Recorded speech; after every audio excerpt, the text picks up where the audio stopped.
रोहितास ने जब अपनी मैया को देखा, आंखों से आंसुओं की धारा बहने लगी। मैया तुम रोना नहीं, क्योंकि मुझे सर्प ने डस लिया है। अब जहर मेरे शरीर में फैलने लगा है, अब मेरे प्राण नहीं बचेंगे। तारा बोली बेटा तुम्हें कुछ भी नहीं होगा रोहितास, अगर तुम्हें कुछ हो गया तो फिर हम कहां जाएंगे, मेरा है कौन।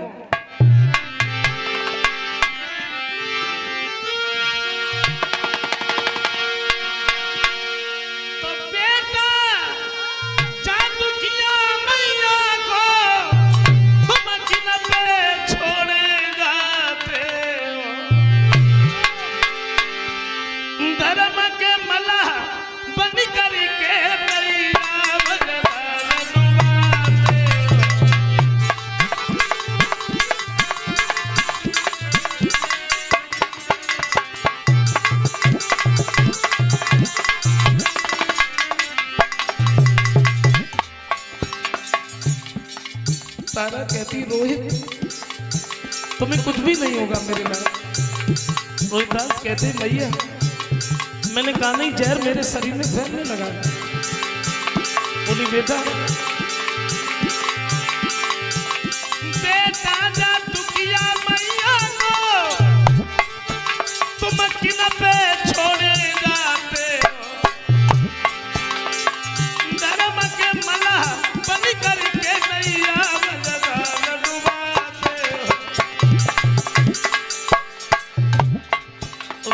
कहते मेरी मैया तुम इस बात को क्यों भूल रही हो, क्योंकि संसार में जो भी आता है वो चला जाता है, यहाँ हर दिन किसी को भी नहीं रहना। मेरी माँ तो ये दुनिया आनी जानी है और रहना नहीं है, माँ तो ये तो घूम में बिरानी है। इसलिए मैया मेरी मात गड़ो कर लो अपनो दे ले सब रवे काठी जन्म नहीं बेटा ने लियो। तारा बोली रोहित मैंने कहा नहीं तुम्हें कुछ नहीं होगा। रोहितास कहते मेरी मैया अंत में सिर्फ ये कहना है और वो ये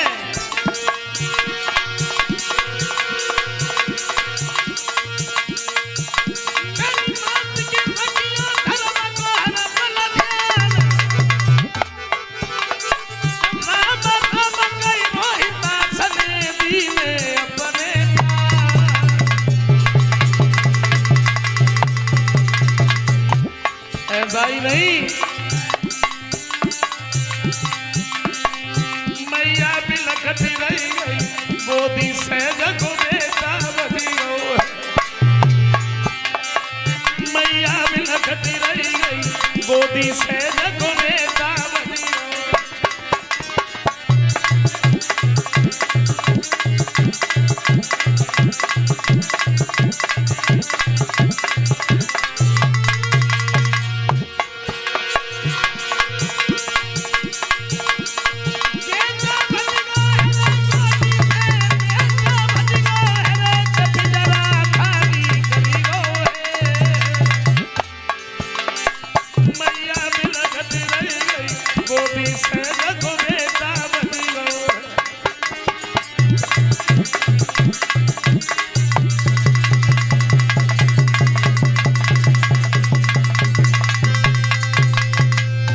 तारा की गोद में ही रोहितास ने अपने प्राणों को छोड़ दिया। तारा ने जैसे ही देखा है तो दहाड़े मार मार करके रोने लगी और तारा जब रोई, रोने की आवाज बगीचे के मालिन के कान में पड़ी है, भाग करके सामने आई, समझाने लगी बहन रोने से कुछ भी नहीं होगा, क्योंकि तुम्हारा लड़का खत्म हो गया है, इसलिए ऐसा करो अब तुम अपने बच्चे का अंतिम संस्कार कर दो। तारा ने एक बात सोची है, आज मेरे पास में इतना भी कुछ नहीं है जिससे मैं रोहितास के लिए कफन भी ले आऊं। तारा जो साड़ी को पहने थी आज इस साड़ी को फाड़ करके रोहित का कफन बनाया है और समझाया। बच्चे की लाश को लेकर के बरगद पर पहुंची है, लाश को जमीन पर लेटा दिया, अपने हाथों से चिता बनाने लगी है। चिता बनाती जाती है, रोहित की जब याद आती है तो लाश को सीने से लगा लेती है, रोने लगती है, फिर चिता बनाने लगती है। और जब तारा पर नहीं रुका गया तो रोहितास की लाश को गोद में उठा करके तारा बोली बेटा कहाँ जाए हम लाला। बेटा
जब रोई है, महाराज हरिश्चंद्र के कान में आवाज पड़ी तो लाठी उठाई सामने पहुंची है और जवाब दिया, नहीं मालूम इस मरघट पर कोई रखवाला भी रहता है, यहाँ बिना टका के कोई भी मुर्दा नहीं जनता। तारा ने पहचान लिया, महाराज आप। हरिश्चंद्र ने देखा तो होश उड़ गए। तारा तुम, क्या हुआ? बच्चे को जब मुर्दे के रूप में देखा तो राजा रानी रोते रोते बेहोश हो गए। होश आया तो महाराज हरिश्चंद्र कहते, तारा माफ करना, बच्चे की लाश ऐसे तो नहीं जलेगी, फिर पहले तुम हमें टका दे दो क्योंकि मेरे महाराज का हुक्म है। तारा बोली, महाराज ये आप कह रहे हैं, क्या ये तुम्हारा बेटा नहीं है? महाराज हरिश्चंद्र कहते, तारा माफ करना, अगर तुम रिश्तों की बात करोगी तो रानी तुम भी तो मेरी हो, लेकिन याद करो पुरानी, तुमने एक दिन मेरा घड़ा नहीं उठवाया, तो आज हम अपने महाराज की आज्ञा कैसे डालें? तारा तुम मेरे तलाठी डरेरी मारी घट में और रोवे तारा कुमारो न मेरो नहीं तू नारी हमारी।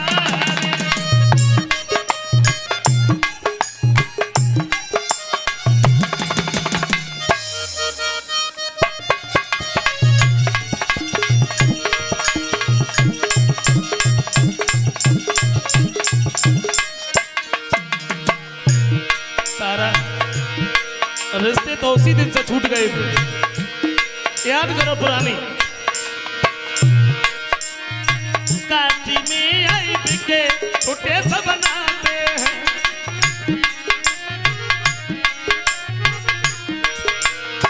करे नौकरी शपथ धरे हम रहते हैं।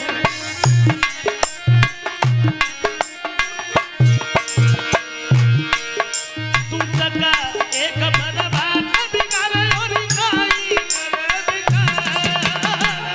कुमारो न मेरो नहीं तू नारी हमारी।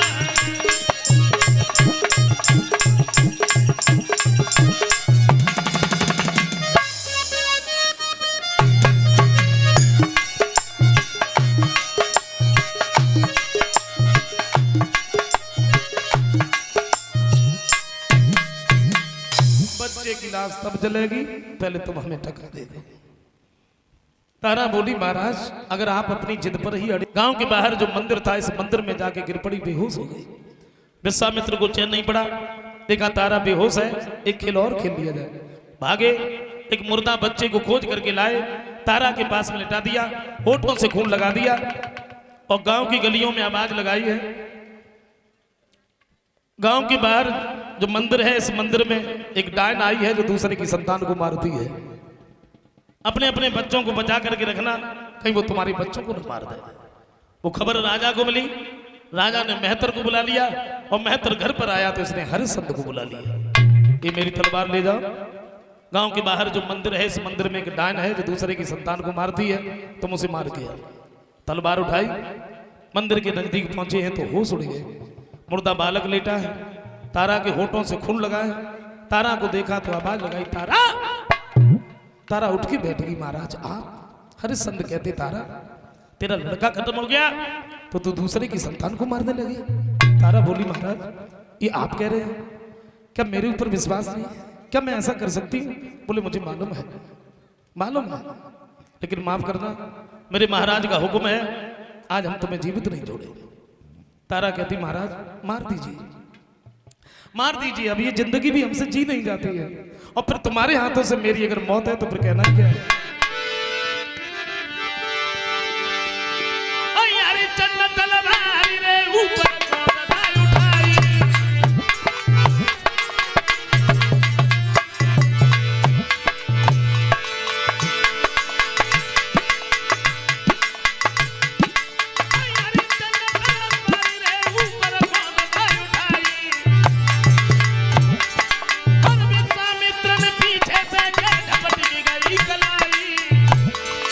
जैसे ही तलवार उठाई, विश्वामित्र ने पीछे से हाथ पकड़ लिया। क्या कर रहे हैं? निर्दोष अबला के ऊपर हाथ उठा रहे।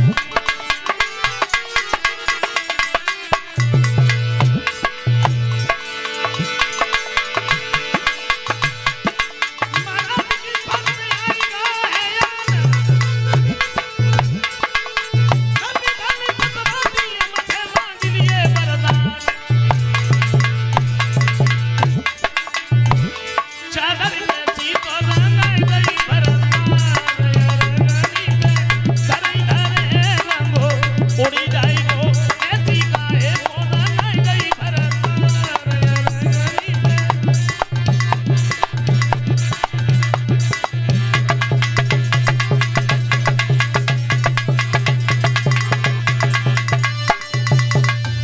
विश्वामित्र ने पीछे से हाथ पकड़ लिया, क्या कर रहे हो?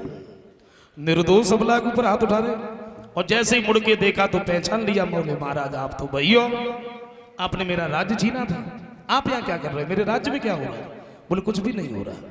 चारों तरफ से देवता ही देवता नजर आने लगे, हरिश्चंद्र के नाम की जय जयकार होने लगी। बोले आप सब लोग हमारे पास क्यों आ रहे हैं? जवाब दिया माफ करना, तुम्हारे गुरु से थोड़ी बहस हो गई थी, इसलिए मैंने तुम्हारी परीक्षा ली। तारा बोली परीक्षा? और इतनी कठिन परीक्षा? इसका मतलब यह है परीक्षा में ही मेरा लड़का चला गया? बोले नहीं। रोहितास को जब आवाज लगाई है तो रोहितास भाग करके सामने पहुंच गया। रोहित को देख करके कंठ गदगद हो गया। तीनों प्राणियों को एक कहानी सपने की तरह से याद रह जाती है। महाराज हरिश्चंद्र ने रोहितास को राजा बनाया, रानी को साथ में लिया, ये वन में तपस्या करने के लिए चले गए। अंत समय में स्वर्गधाम के लिए जाते हैं। श्री सुखदेव जी समझाते हैं कि राजन, जो मुसीबत को मुसीबत नहीं समझते, जो आगे को बढ़ते चले जाते हैं, अंत में विजय फिर उन्हीं की होती है। कभी कहते हैं अगर हमें संसार में आए हैं तो कुछ न कुछ ऐसा करके जरूर जाएं जो जाने के बाद लोग हमारा बरसों तक नाम लें, और कुछ ऐसा करके न जाएं जो तत्काल ही कहने लगे बोले अच्छा हुआ जो चला गया। हाँ? एक कवि ये कहते हैं कि जिंदगी इस तरीके से जियो तो चैन से मर सको। जिंदगी इस तरीके से जियो जो चैन से मर सको, और मरो तो ऐसे मरो जो मर के भी याद रह सको। कर मरते तो सब है, मरना हर किसी को है। अगर देखा जाए तो हम लोग जी कहां रहे, केवल मर रहे। हर दिन, हर घंटे, हर मिनट, हर सेकंड मर रहे, जी नहीं रहे। और कितनी अजीब अद्भुत बात है, इसी मरने का नाम जिंदगी है। मरना तो है, और यही एक सत्य है, वो है मौत। मरना है माने मरना है। बादाम तेल की मालिश कर लो, महंगे से महंगा साबुन लगा लो, शिलाजीत के डिब्बे खा जाओ, च्यवनप्राश ड्रम के ड्रम चाट जाओ, मरना है माने मरना है। हाँ, अब कलयुग में तो बड़ी जल्दी जल्दी पड़ी है, हर काम में जल्दी है, यहां तक कि मरने में भी जल्दी है, बड़ी जल्दी।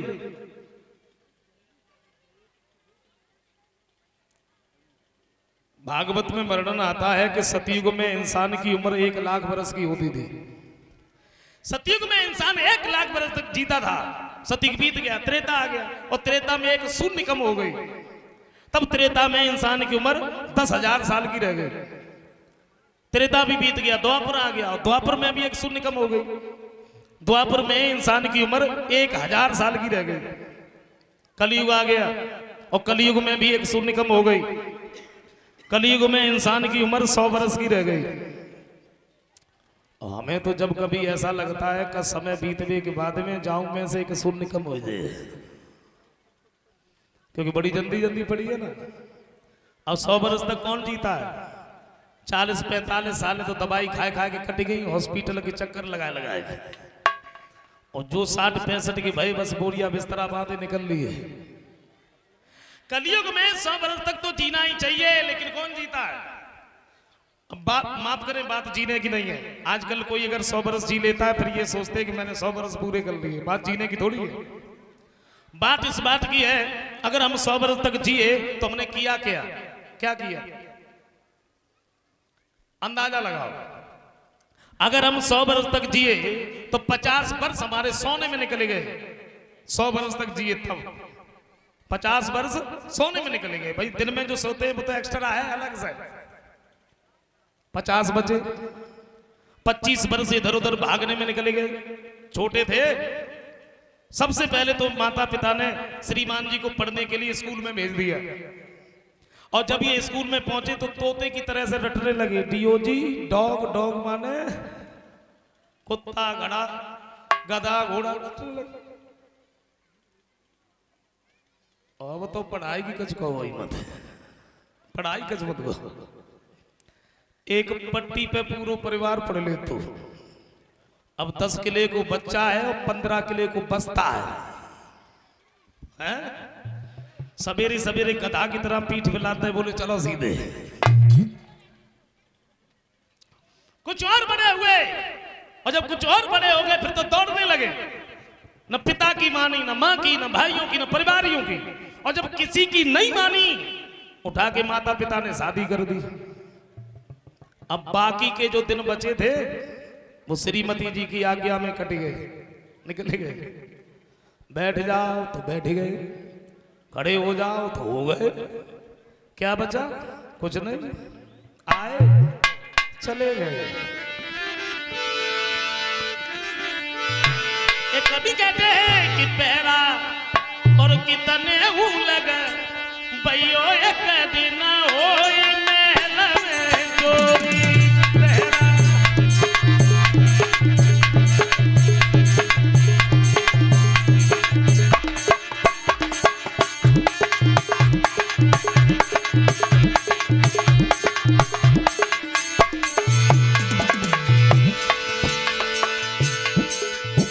ये शरीर रूपी महल, ये भी तो एक महल है। जैसे मकान बनता है तो ईंट लगती है, बालू लगती है, सीमेंट लगता है, सरिया लगती है? इसी तरीके से ये महल है। अच्छा, शरीर में 7 मटेरियल लगे शरीर में, तो चर्म, मांस, मेद, मज्जा, रुधिर और हड्डी। कभी कहते हैं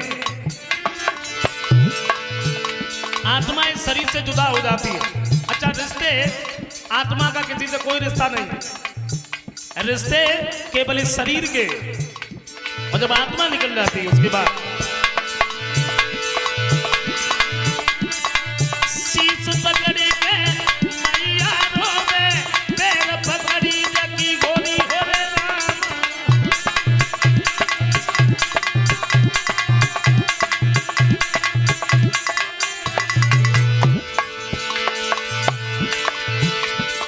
शीश पकड़ी के मैया रोवे, पैर पकड़ी जगी गोली हो रे राम। भुजा पकड़ी के भैया रोवे, अब पिछड़ी गई मेरी जोड़ी, अरे होई महल में चोरी पहरा।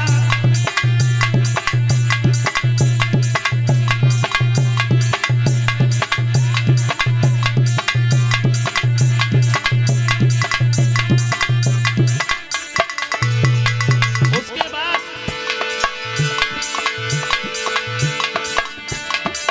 सात पांच जोड़े चले बराती, सजी काठ की घोड़ी हो रे राम।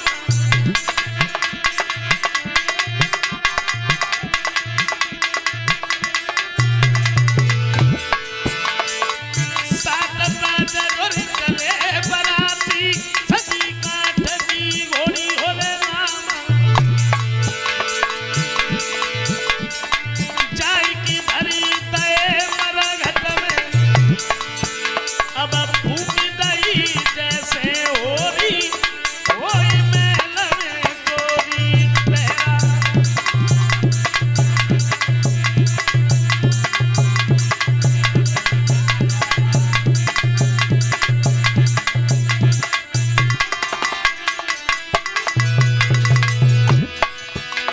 महात्मा कबीर दास जी कहते हैं क्या?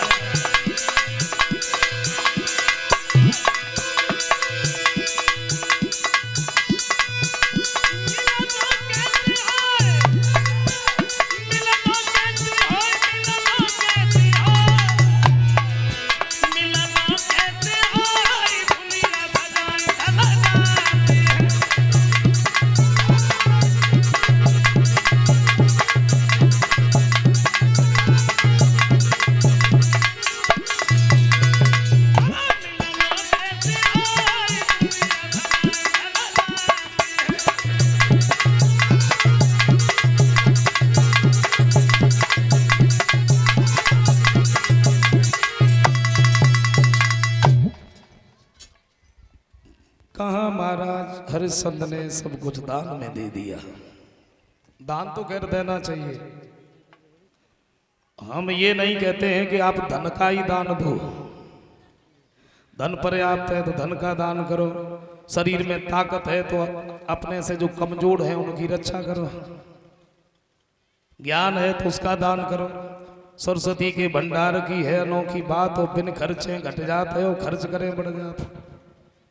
ज्ञान एक ऐसा है, आप इससे जितना खर्च करोगे उतना बढ़ेगा, और खर्च करना बंद कर दो जो दिमाग में वो भी नहीं रहेगा। और भाई देखो, जो दान करोगे बस वही बढ़ेगा। धन दान करोगे तो धन बढ़ेगा, ज्ञान दान करोगे तो ज्ञान बढ़ेगा, प्रेम दान करोगे तो प्रेम बढ़ेगा, और गालियां दान करोगे तो आप एक दान करोगे सामने वाला 50 कर देगा। हाँ,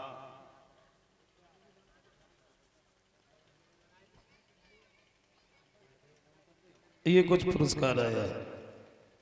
50 रुपए आए हैं सचिन यादव, जो यज्ञपति के पुत्र हैं। 50 रुपए आए हैं शिवम यादव, ये भी यज्ञपति के पुत्र हैं। और ये 101 रुपए राघव यादव, परीक्षित महाराज के नाती।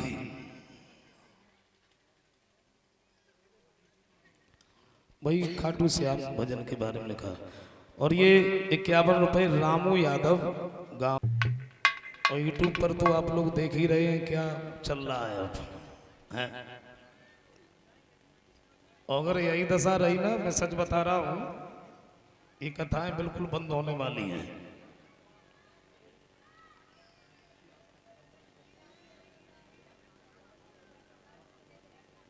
क्यों?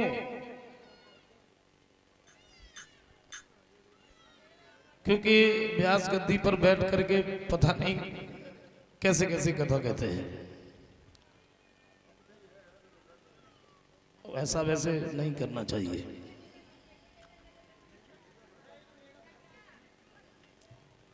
छोटा सा एक लाइन का कीर्तन बोल लेते हैं।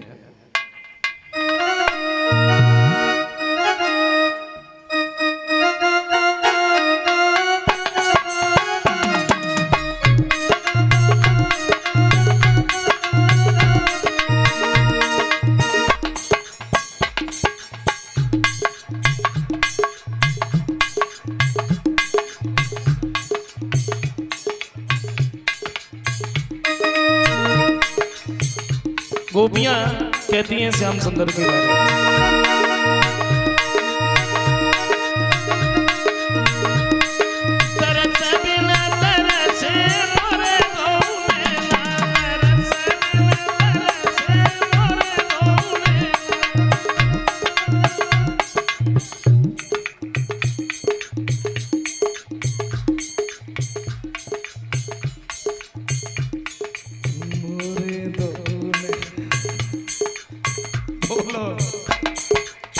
बेलोग ना बोल पाते, मतलब बोलवे लायक ही ना होता, सब लोग बोलवे लायक। अच्छा एक बात बता, जो लोग कीर्तन बोलते हैं उनके सिर से पाप दूर हो जाते हैं।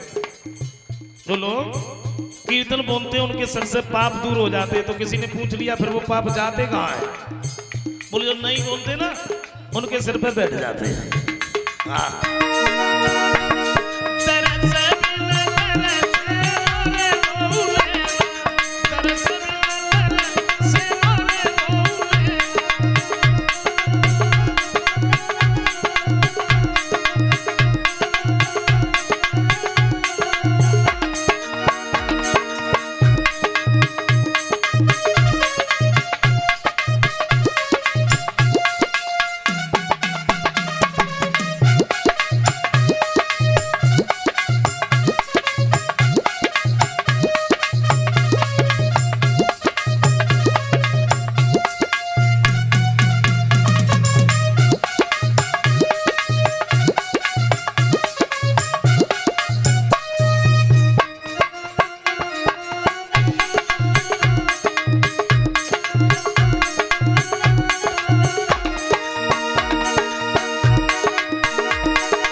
मालूम, आप भाई एक लाइन सुना रहे।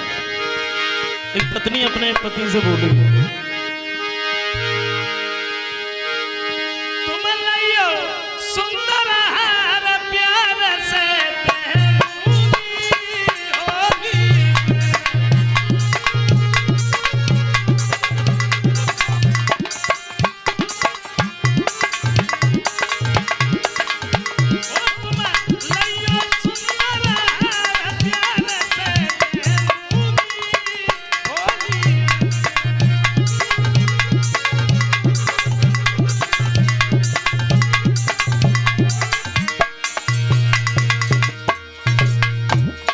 पति बोले तुम्हें हार की परी है, लेकिन तुम्हें ना मालूम क्या बोले,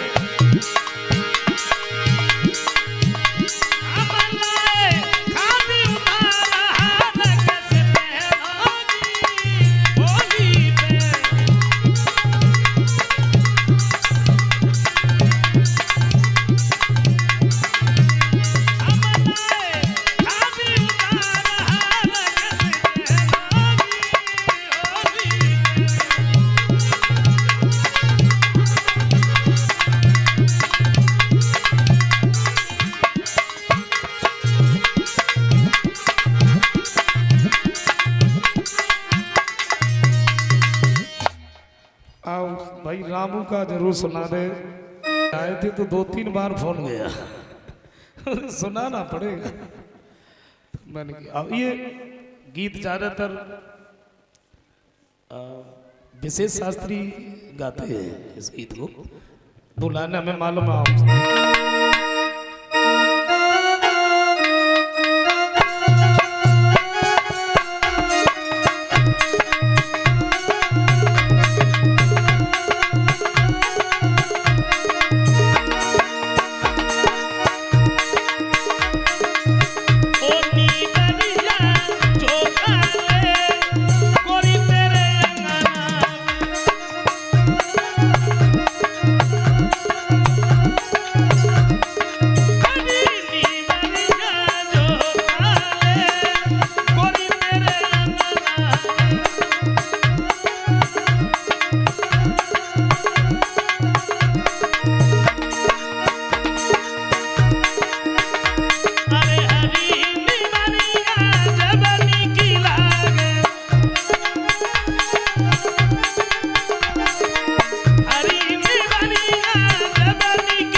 कोई बात नहीं, आओ एक लाइन सुनाई दे रहे। ये 101 रुपये डॉक्टर अनूप यादव की तरफ से आए हैं, जो नखतपुरा के रहने वाले हैं। अनूप यादव की तरफ से हमारे पास में जो 101 रुपये आए हैं। एक लाइन ये हमने कहीं कथा में गाया था, एक लाइन एक दो गुण कहती है,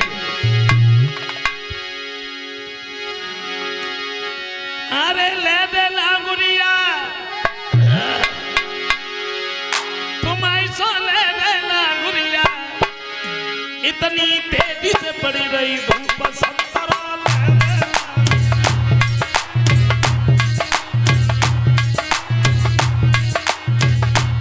इतनी तेजी से पड़ी रही धूप संतरा ले देना।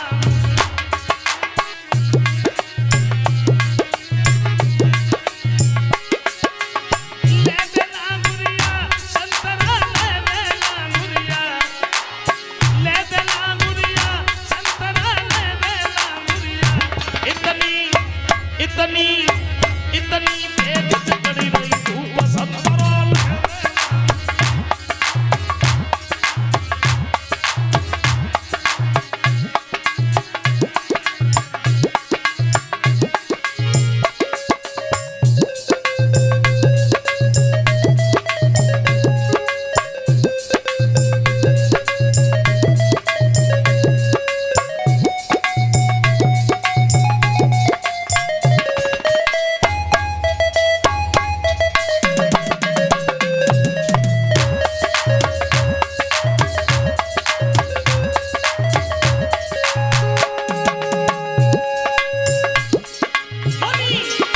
कल सवेरे से मेरी बहना सासुल करे लड़ाई,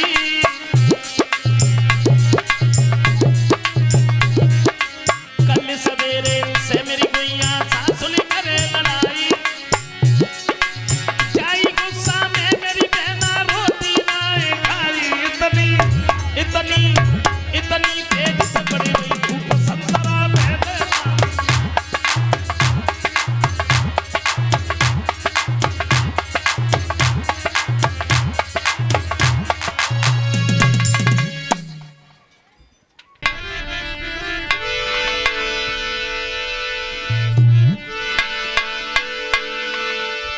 तो पैदा होते ही बालक के और आंधी तूफान मचान लगे, आकाश हिलो ब्रह्मांड हिलो एक महाप्रलय बरसान लगे।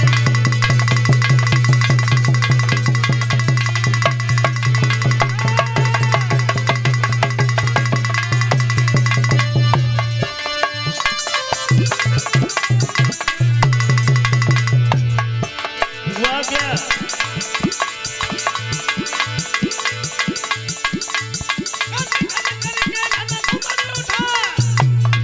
धड़कने लगी धुरी धरनी की, आया बाला ताला मन में हिल गई पारी जमुना दी की।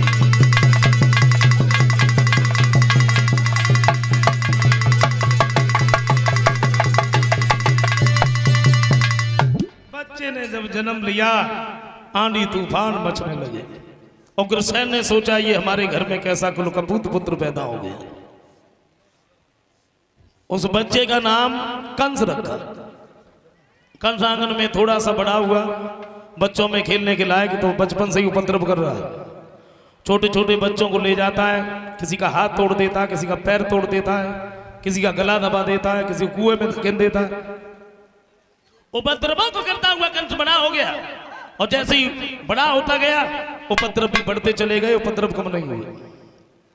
मथुरा के लोग एक दिन उग्रसेन के पास में शिकायत लेके जाते हैं, महाराज अब आप अपने बच्चे को क्यों नहीं समझाते हो? तुम्हारा लड़का तो बड़ा तंग किए रहता है, क्या करें, हम मथुरा को ही छोड़ दें? और जैसे ही इतने शब्द सुने तो कंस को अपने नजदीक बुला लिया, बोले बेटा ये मैं क्या सुन रहा हूं, मथुरा के लोगों पर तुम इतना बड़ा अत्याचार करते हो, तुम्हें नहीं मालूम राजा वो राजा नहीं होता जैसे प्रजा से प्रेम ना हो। और जब तुम प्रजा को ही मार दोगे शासन किसके ऊपर करोगे? और जैसे ही कंस ने इतने शब्द सुने उठ के खड़ा हो गया, बोला देख लिया तुम लोगों ने, देख लिया, सच बात तो ये है कि मैं कुछ नहीं करता, और सच बात ये भी है, हमारे पिताजी के ऊपर बुढ़ापा है, इनके ऊपर बुढ़ापा है। अब इनके अंदर बुद्धि नहीं रही, अब इन्हें मालूम ही नहीं है कि राज्य चलता कैसे है। क्षमा करना, हम अपने आप से कोई निर्णय नहीं करेंगे। हम आप लोगों से पूछ रहे हैं, आप लोग हमें बताइए, अगर हम मथुरा के राजा बन जाए तो फिर कैसा रहेगा? बोलो। कोई नहीं बोला। कंस के जो साथी रहे पीछे घूमन वाए रहे उठ के खड़े हो गए, महाराज की जय हो। अरे आप राजा बन गए तो फिर इससे सुंदर और क्या है। कंस ने अपने पिता के सिर से मुकुट उतार करके अपने सिर पर रख लिया, कंस राजा बन गया। राज सिंहासन पर बैठ करके सभा को संबोधित करता हुआ बोला, हमारे सभा में बैठे हुए सभी सज्जनों, ये आप लोगों की ही देन है, आप लोगों की ही दुआ है, आप लोगों की ही कृपा है जो आज हम आपके सामने इस राज सिंहासन पर बैठे हुए हैं। माफ करना, मैं अपने लिए राजा नहीं हुआ, हम राजा हुए हैं तो तुम्हारा दुख दूर करने के लिए। मैं ये चाहता हूं हमारे शासन में कोई भी दुखी न रहे। मैं किसी को दुखी देखना ही नहीं चाहता क्योंकि हृदय बड़ा दयालु है। लेकिन हाँ, एक बात जरूर है, हमारे पिता के शासन में जो कानून चलाते जाते थे वो बिल्कुल बंद कर दिए जाए। अब हम नए राजा हुए तो नए कानून चलाएंगे। हमारे शासन में कोई भी यज्ञ नहीं करेगा। अरे नहीं मालूम, पौष्टिक घी को अग्नि में जला देते हो, खुद खाओ, शरीर को तंदुरुस्त बनाओ, काय को जला देते हो भाई। हमारे शासन में कोई भी अपने माता पिता की सेवा नहीं करेगा। ज्यादा बूढ़े हो जाएं पकड़ के कुएं में डाल दो, व्यर्थ मत खिलाओ। मैं ये चाहता हूं कोई भी दुखी न रहे, और मैं किसी को दुखी देखना ही नहीं चाहता। अगर किसी को कोई कष्ट है, कोई तकलीफ है तो बोलो। हिम्मत करके एक खड़ा हो गया, महाराज की जय हो। कहिए क्या तकलीफ है तुम्हें? मैं ये चाहता हूं आपके पिता के शासन में जो कानून चलाए जाते थे आप वही कानून चलाएं, आप कोई नए कानून न बनाएं, इसका हमें बहुत बड़ा कष्ट है। कोई बात नहीं, भरे दरबार में किसी को कोई कष्ट नहीं है, लेकिन इन्हें बहुत बड़ा कष्ट है। ए जल्लादो, सुना नहीं तुमने? इन्हें बहुत बड़ा कष्ट है। अगर ये जीवित बने रहे तो दोबारा फिर कष्ट होगा, फिर मेरे सामने रोएंगे, गिड़गिड़ाएंगे, और मर गए तो कोई कष्ट नहीं होगा। इसलिए ऐसा करो, इन्हें पकड़ करके ले जाओ और फांसी लगा दीजिए। फांसी!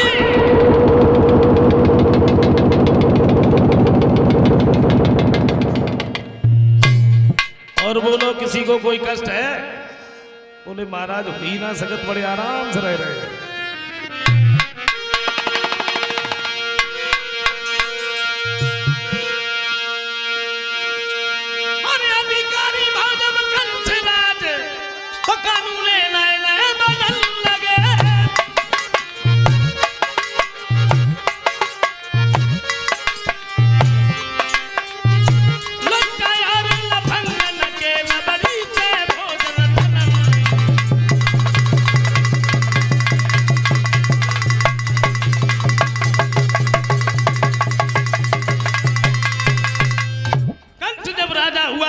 बहुत ही अत्याचार कर रहा है, डर की वजह से कोई कुछ कहता ही नहीं है। कहेंगे कैसे, मारे जाएंगे।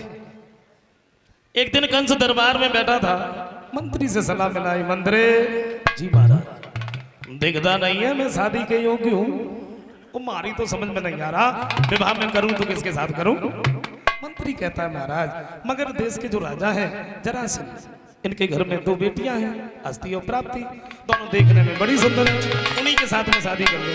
और दोनों लड़कियां जो थी कि दोनों चंद्र बदन उजियारी परगू में बिटिया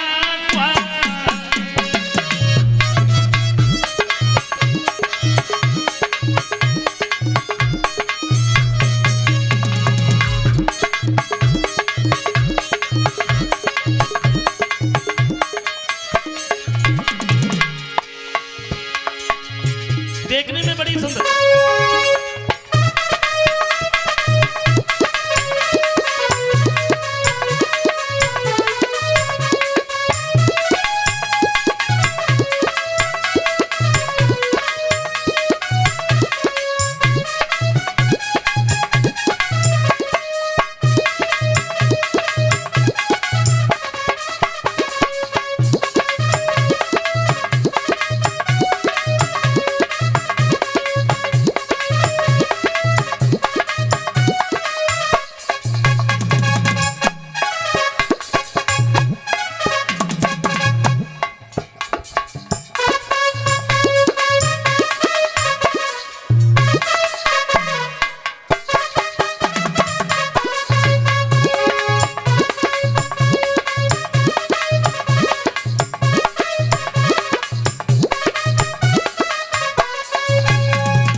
प्राप्ति ये देखने में बड़ी सुंदर।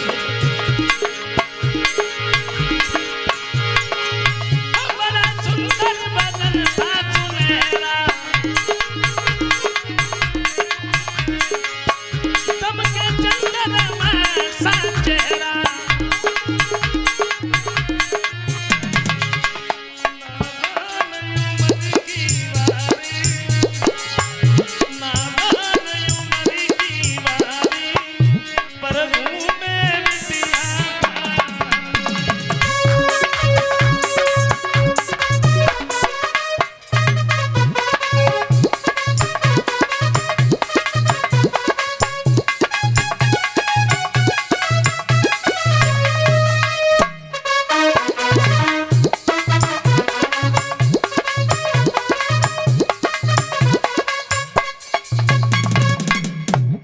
अस्तियों प्राप्ति।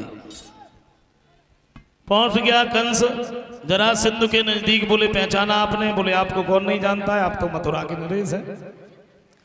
तुमने ये नहीं पूछा हम तुम्हारे पास में काहे को आए? बोले बता दीजिए। बोले हम तुम्हारी बेटियों के साथ में शादी करने आए। बोलो। सोचा क्या करे, ये नहीं मानेगा। मंत्री से सलाह मिलाई, बोले कोई उपाय बता, इससे छुटकारा मिला। मंत्री बोला महाराज वैसे कंस के शरीर में ताकत तो है, लेकिन एक बात और महाराज, जिसके शरीर में ताकत ज्यादा होती ना उसमें बुद्धि कुछ कम होती है। अपने यहाँ जो कुबलिया पीढ़ हाथी है 10,000 हाथियों हाथी में फिर डटी की बड़ी लड़ाई।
हार गया, विवाह कर दिया। अस्थि और प्राप्ति को साथ में लेकर के कंस मथुरा में आ गया। राज सिंहासन पर बैठ करके सभा को संबोधित करता हुआ बोला, हमारे सभा में बैठे हुए सभी सज्जनों, हमें मालूम है हमारे शासन में कोई भी दुखी नहीं रहता, लेकिन मैं देखता हूं महात्माओं को बहुत बड़ा कष्ट है।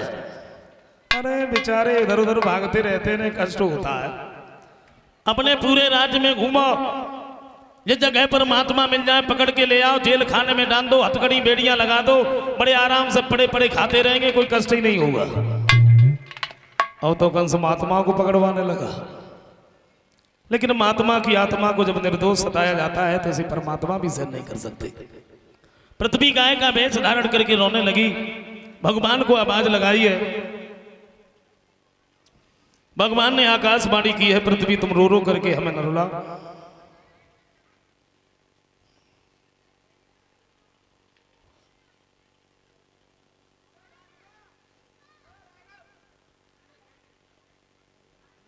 हम तुम्हारे पास में शीघ्र आ रहे।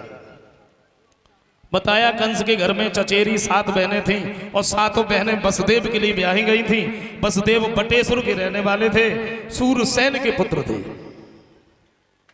यदुवंश दर्पण और हरिवंश पुराण में ये बताया, वसुदेव जी के घर में 1 नहीं 2 नहीं बल्कि 18 स्त्रियां थी। 7 कंस की चचेरी बहन, 6 लड़कियां राजा यात हुए, इन्हीं के पुत्र कुरु, उन्हीं के वंशज शांतनु, और शांतनु के जो भाई थे बाहलीक, इनकी भी 6 लड़कियां वसुदेव के लिए ब्याही गई थी। और अन्य राजाओं, सबसे छोटी बहन थी देवकी। सब बहनों से ज्यादा कंस देवकी को चाहता था। सबने यही सलाह मिलाई है, वसुदेव जी के अच्छे विचार हैं, इन्हीं के साथ में शादी हो जाए तो ठीक रहेगा। और खैर देखना तो चाहिए कैसे बेचारे कैसे नहीं है, लेकिन माफ करें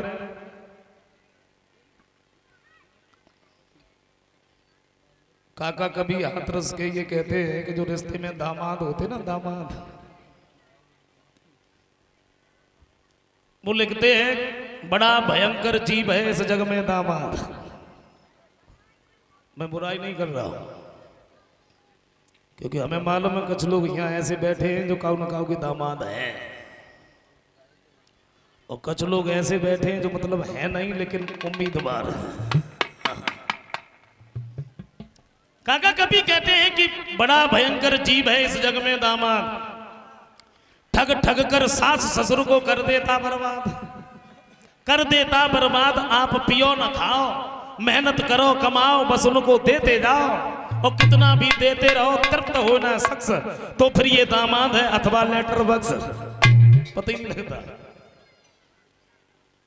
एक कभी ये कहते हैं कि ससुराल सुख की सार, पर दिना दो चार, ज्यादा ना। अगर ज्यादा दिना हो जाए ससुराल में से सास हाथ में झोला पकड़ा देती, बोले परे परे क्या कर रहे, सब्जी न ले आओ बाजार से। अब तो कुछ कहो ही मत, अब कुछ मत कहो। दामाद जी अगर घर पे आ रहे तब तक सास का फोन आ गया, बोले दामाद जी कहाँ हो, बोले माँ जी मार्केट में हूं निकल रहा हूं। सास बोली हमने तो घर पे दाल बनाई है, अपनी जो सब्जी खाओ सुन ले आइयो। तब तक साले साहब आगे किसका फोन है, बोले दामाद, बोले मेरी बात करवा। ले लिया, बोले कहाँ जीजा जी, बोले मार्केट में हूं निकल रहा हूं। साले साहब बाहर से बोले, बोले ऐसा करियो दो चार बियर और डाल रही कहाँ बात में पड़े बिना मतलब।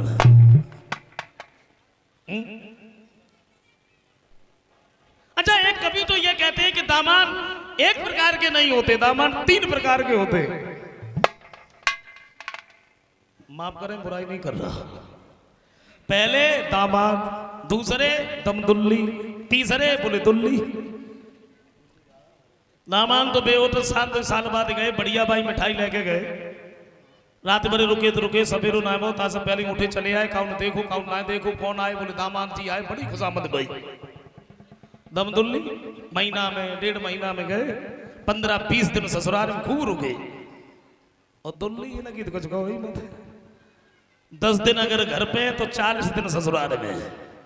सालने के संगम को गेहूं कटवाता को मकान रवाता। विवाह किया, बड़ा दान दिया, हाथी घोड़ा हीरे जवाहरा बहुत दान दिया, और देवकी बड़े हंसी खुशी से ससुराल को चली। अब आप लोग सोच रहे हो कोई लड़की अगर पहली बार ससुराल में जाए और रोए ना, क्या ऐसा हो सकता है? क्षमा करें, आजकल जैसे रोना चलता ये पहले नहीं चलता था। ये रोना तब से चला जब से अपना देश भारत गुलाम था मुसलमानों का। बहुत सारी प्रथाएं ऐसी चली गई। हिंदुओं की शादी रात में नहीं होती थी, दिन में हुआ करती थी, लेकिन इन लोगों की डर की वजह से हम छिपा करके रात में शादियां करने लगे।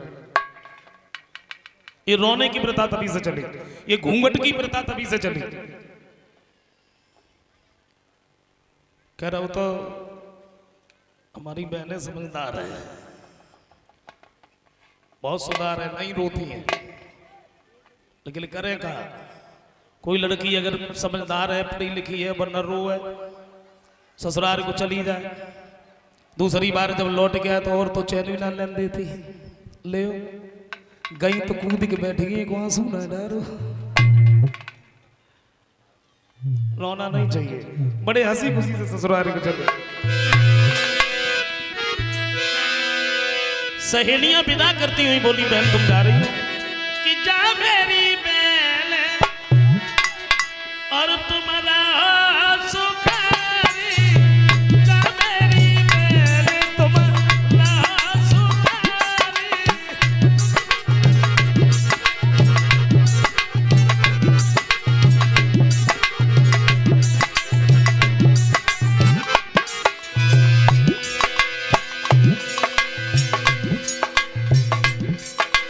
बोली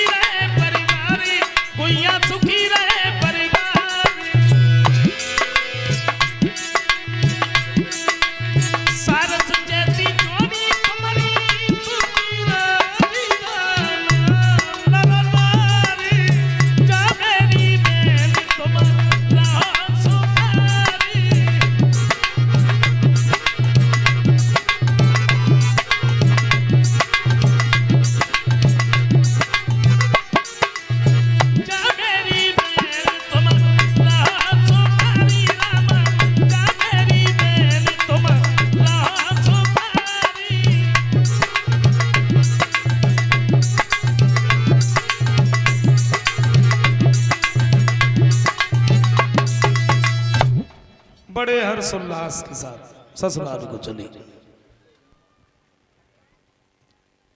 कंस आ गया, जवाब दिया बहन जी भैया।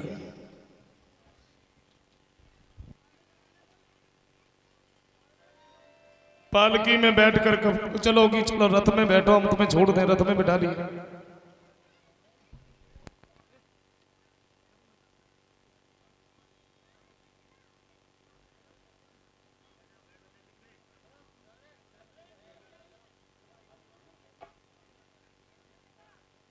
बातें करता हुआ जा रहा, बहन तुम अपनी ससुराल को जा रही हो, वहां जाने के बाद कोई कुछ कहे दबना नहीं, कह देना कि मैं कंस की बहन हूं, होगा देखा जाएगा। बड़ा खुश है, लेकिन हुआ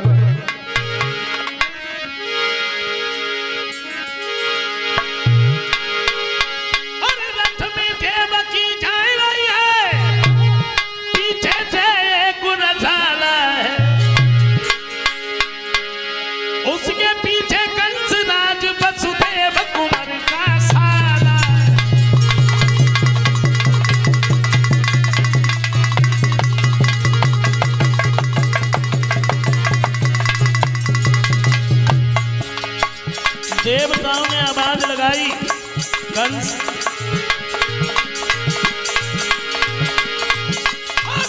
कंस मत फूल मत, ये फूल धूल मिल जाएगा, देवकी के हाथ में बालक होगा, तुझको मार गिराएगा।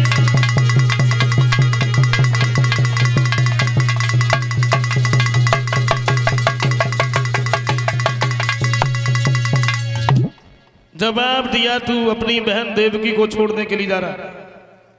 इसी बहन देवकी के गर्भ से जो 8वां बालक होगा वो तेरा काल है, और दुनिया की कोई भी शक्ति तुझे बचा नहीं सकती। कलश वाली कन्या खड़ी हो जाओ।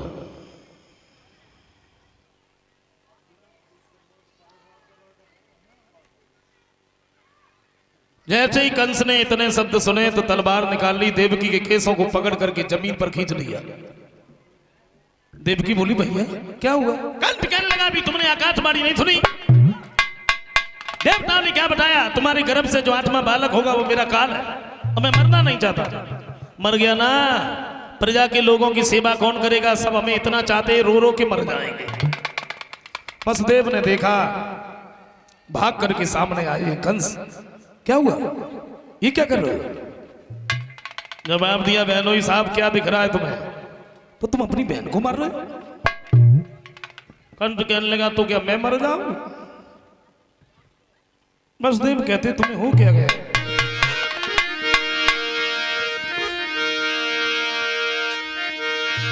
ओ कंसी तुझको न मार, तेरी बेला लगी।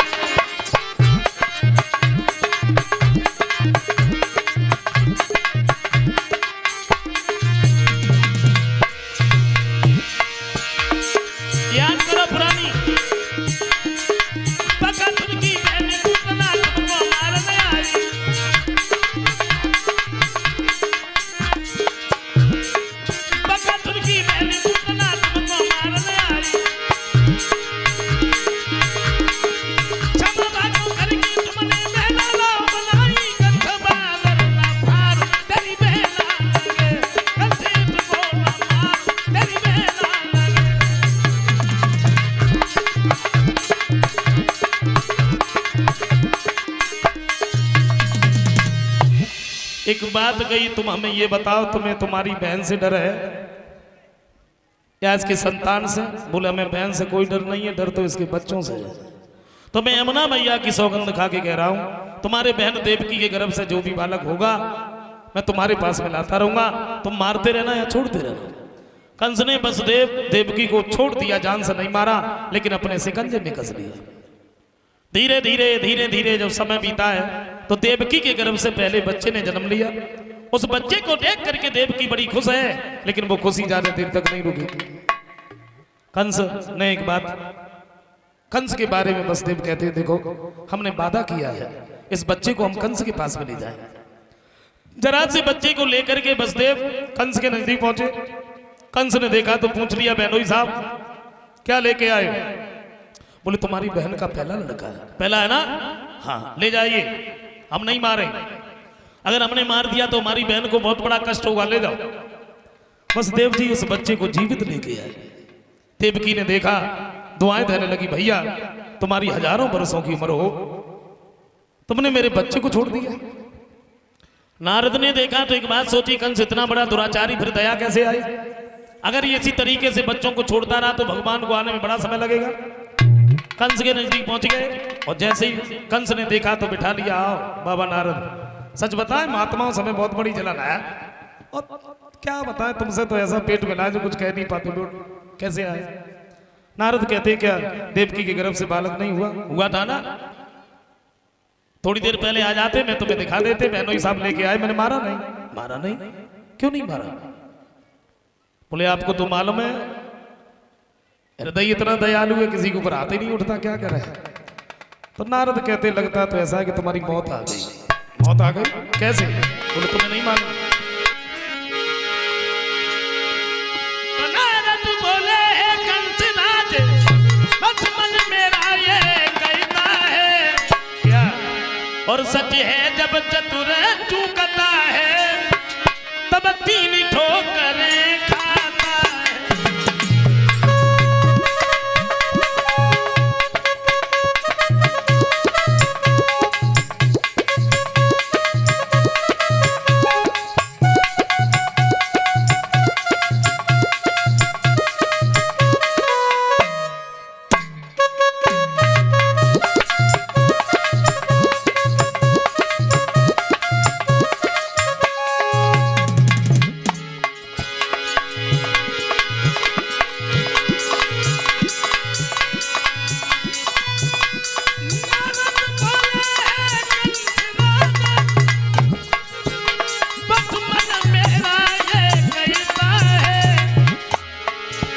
सच है जब चतुर चूकता है तब तीन ठोकरें खाता है।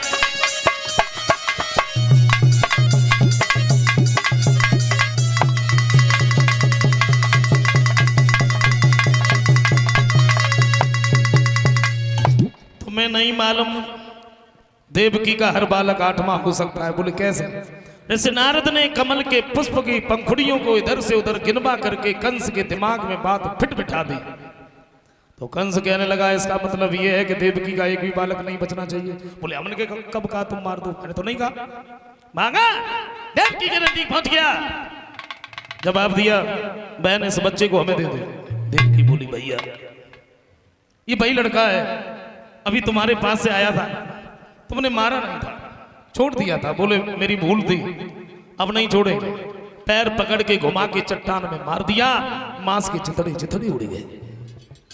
देवकी बैठी की बैठी रह गई, और कंस ने एक नहीं दो नहीं देवकी के 6 बालकों को यूं ही मार दिया। साथ में गर्भ में बलराम चले, भगवान की लीला हुई है, देवकी के गर्भ से निकाल करके रोहिणी के गर्भ में प्रवेश कर दिया। इधर ये खबर फैल गई कि देवकी का 7वां गर्भ खंडित हो गया।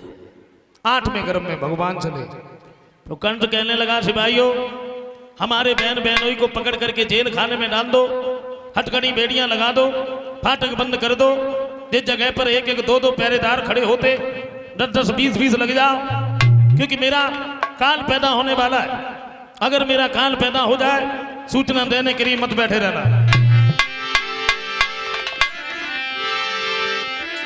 रब की बारी है और कंस के यहाँ तैयारी है।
हथकड़ी बेड़ियां लगी हैं, फाटक बंद हैं, पहरेदार खड़े हैं, बस देव देव की जेल खाने में पड़े हैं।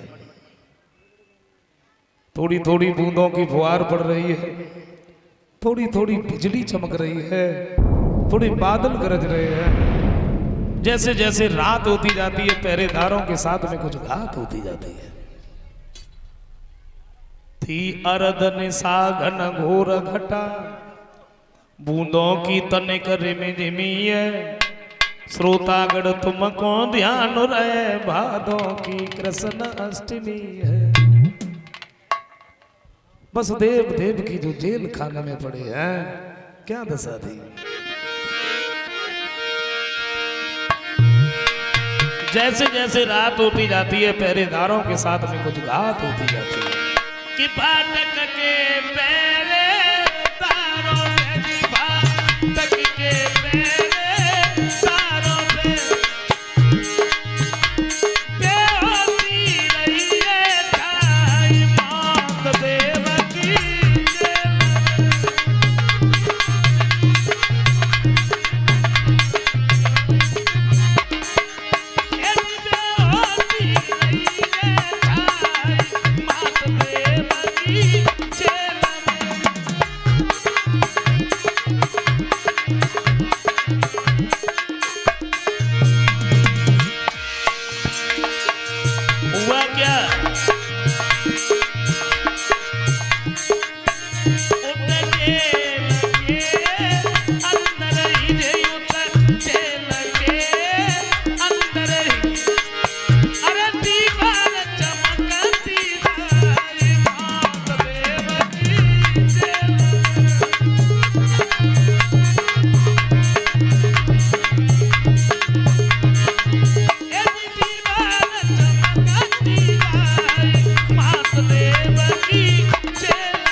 जेल की एक दीवार चमकने लगी।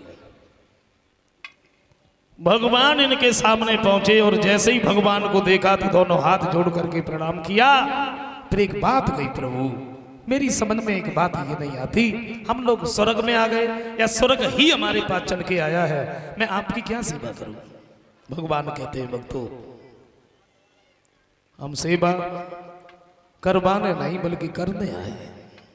अब अधिक बात का समय नहीं, लीला करने का मौका दो।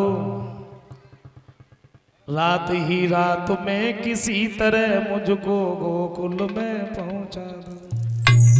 बोले रात ही रात में किसी भी तरह से तुम मुझे गोकुल में पहुंचा देना। इतने शब्द कहने के बाद में भगवान जरा से बच्चे के रूप में आ गए देवकी की गोद में।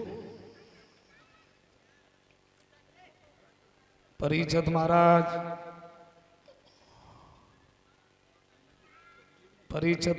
जी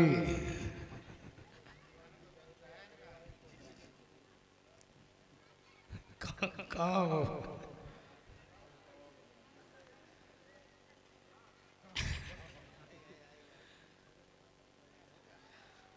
खैर हम ये नहीं पूछते हैं कि कथा कहाँ चल रही है, हम नहीं पूछते किसी को, पूछना बंद कर दिया। मैं बिल्कुल सच बता रहा हूँ, झूठ नहीं बोल रहा। ये सितंबर अक्टूबर का जब महीना होता है और उसमें जब कड़ी बेड़ियां लगी हैं, फाटक बंद हैं, कैसे ले जा सकते। हाँ अगर हमारे हथकड़ी बेड़ियां छूट जाते तो लिए जाएंगे। तो देर नहीं की, कहने की देर थी, हथकड़ी बेड़ियां छूटने में देर नहीं हुई। चले तो लेकिन वसुदेव मथुरा से गो और माँ की ममता खड़ी देखती रह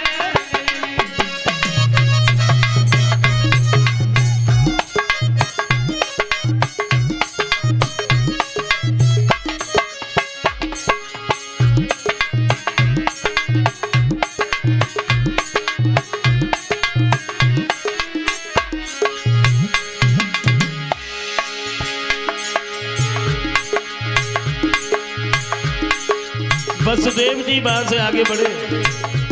लेकिन वसुदेव मथुरा से गोकुल चले,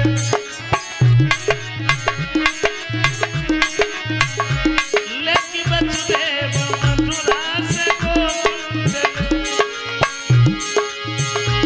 मत ममता खड़ी देखती रह गई, लेकिन वसुदेव मथुरा से गोकुल चले।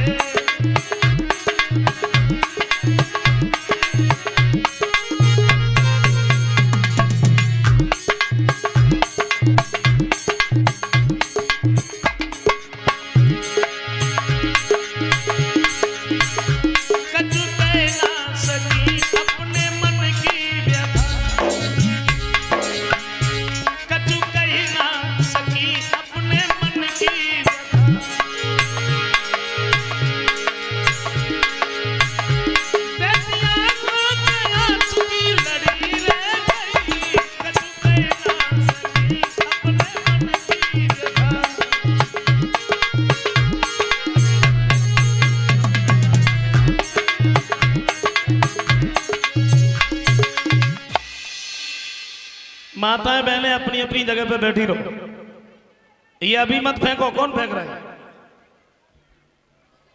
अपनी अपनी जगह पे बैठी रहो, सबके पास आ रहे हैं, कोई खड़ा नहीं होगा, बिल्कुल बैठ जाओ।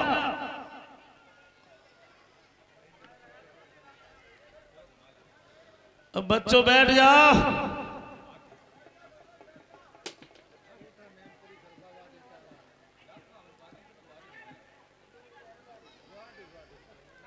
धीरे धीरे वहां से आगे बढ़े।